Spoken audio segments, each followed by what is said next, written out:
Hello everyone, welcome back to my channel. അപ്പം ഞാനിന്ന് വന്നിരിക്കുന്ന നല്ല അടിപൊളി 4 മണി പലഹാരമായിട്ടാണ്.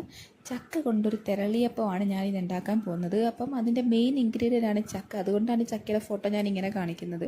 അപ്പം അതെങ്ങനെ ഉണ്ടാക്കുന്നതെന്ന് നമുക്ക് നോക്കിയാലോ. ഞാൻ ആദ്യമേ തേങ്ങ വറുത്തെടുത്തു. ചെറുതായിട്ട് കട്ട് ചെയ്ത തേങ്ങയാണ് വറുത്തെടുത്തിരിക്കുന്നത്. എന്നിട്ടൊരു ബ്രൗൺ ഷെയ്ഡാകുമ്പോൾ നമുക്ക് തീ ഓഫ് ചെയ്യാം. പിന്നെ അതിൻ്റെ മെയിൻ ഇൻഗ്രീഡിയൻസ് എന്ന് പറയുന്നത് ഞാൻ തേങ്ങ എടുത്തിട്ടുണ്ട്, അരിപ്പൊടി എടുത്തിട്ടുണ്ട്, ആ ചക്കയൊന്ന് ക്രഷ് ചെയ്തെടുത്തു. പിന്നെ നമ്മൾ നേരത്തെ വറുത്ത തേങ്ങ, ശർക്കരപ്പാനി ഞാൻ അരിച്ചാട്ടോ എടുത്തിരിക്കുന്നത്. പിന്നെ അതിലേക്ക് 2 ഏലക്ക ഇട്ട് കൊടുത്തിട്ടുണ്ട്. പിന്നെ ഞാനൊരു പാത്രം എടുത്തു, ആ ക്രഷ് ചെയ്ത ചക്കയൊന്ന് ഒഴിച്ചു കൊടുത്തു. പിന്നെ അതിലേക്ക് ഞാൻ വറുത്ത തേങ്ങ ഇട്ട് കൊടുത്തിട്ടുണ്ട്.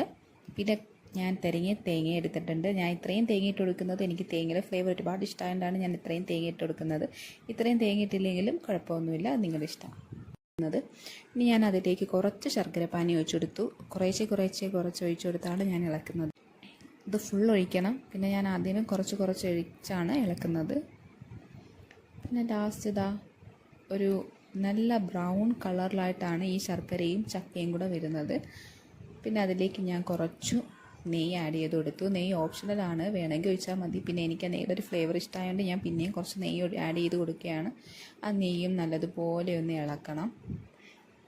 എല്ലാ സ്ഥലത്തും ആ നെയ്യുടെ ഫ്ലേവർ ഒന്ന് എത്താൻ വേണ്ടി നല്ലതുപോലെ ഇളക്കിയിട്ട് ഞാൻ കുറച്ച് അരിപ്പൊടി ഇട്ട് കൊടുത്തു. കുറച്ച് അരിപ്പൊടി ഇട്ട് കൊടുത്തത് കാരണം അല്ലെങ്കിൽ കട്ട പിടിക്കാൻ ചാൻസ് ഉണ്ട്. അതുകൊണ്ട് കുറച്ച് അരിപ്പൊടി എടുത്തു, ഇങ്ങനെ ഇളക്കി കൊടുത്തു. കാരണം ഈ ഇളക്കുമ്പോൾ ഇങ്ങനെ വെള്ളം പോലെ വരുന്ന കാരണം അത് ചക്കയുണ്ട്, ശർക്കരയുണ്ട്. മറ്റേ നമ്മൾ പണ്ടൊക്കെ പഴത്തിലാണ് ചെയ്യുന്നത്. ഒരു വെറൈറ്റിക്കാണ് ഞാൻ ചക്ക ഇട്ടത്. അപ്പം അത് ഇളക്കി ഞാൻ പിന്നെ കൈ വെച്ച് ഇളക്കിയത് ഈ പരുവാക്കി എടുത്തു. ഒരു ബോൾ എടുക്കുന്ന രീതിയിൽ ഒരു ബോൾ പോലെ ആക്കിയെടുക്കണം. എന്നാലേ ഇലയിലേക്ക് മാവ് കറക്റ്റ് നിറയ്ക്കാൻ പറ്റൂ. ഇലയൊക്കെ ഞാൻ ഇവിടെ റെഡിയാക്കി വെച്ചിട്ടുണ്ട്. അപ്പം പണ്ടൊക്കെ നമ്മൾ കഞ്ഞി കുടിക്കാൻ ഇല കുത്തുന്നത് പോലെ ഞാൻ ഇലയ്ക്ക് ഒന്ന് കുത്തി അതിലേക്ക് മാവയ്ക്ക് ഒന്ന് നിറച്ചു, നല്ലതുപോലെ നിറച്ചു കൊടുത്തു. പിന്നെ അതൊന്ന് ഫോൾഡ് ചെയ്യാൻ നോക്കിയതാണ്, പക്ഷേ നടക്കുന്നില്ല. എന്നാലും എന്നെക്കൊണ്ട് പറ്റുന്ന രീതിയിലൊക്കെ ഞാൻ ഒന്ന് ഫോൾഡാക്കാൻ നോക്കി. പിന്നെ ഇത്രയാണ് ഞാൻ ഉണ്ടാക്കിയ തിരളിയപ്പം. പലതും പല ഷേപ്പിലും പല മോഡലിലും പല അളവിലും ആയിപ്പോയി. അത് പിന്നെ ഒരിടെ തട്ടിലേക്ക് വെച്ച് ഒന്ന് ആവിയേറ്റി ഒരു 20-25 മിനിറ്റ്സ് ആവിയേറ്റി എടുത്തു. അപ്പോൾ ഇതിൻ്റെ റെസിപ്പി ഇതാണ്. എല്ലാവരും ഒന്ന് ട്രൈ ചെയ്യുക. അടുത്ത വീഡിയോയിലേക്ക് കാണാം. ബൈ.